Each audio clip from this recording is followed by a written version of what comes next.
Herkesi salamlayıram.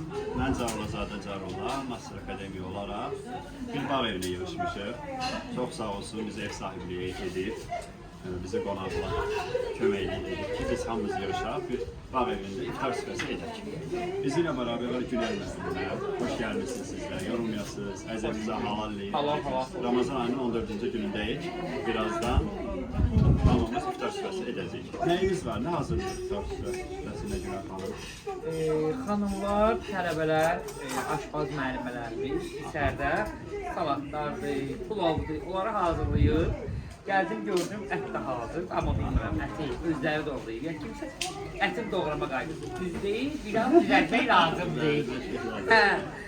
Sonra balığımız var, yerimiz məlum, quzu ətidir, balıqdır və toyuqdur. İndi aşağı qoymuşuq ki, yəni onu marinatlamışıq, dadlandırıb. İnşallah bunları şişə vurandan sonra qoyacağım manqala.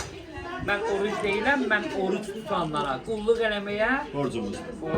çox şadam. Ramazan bayramımız mübarək olsun qabaqdan. Novruz bayramımız mübarək olsun.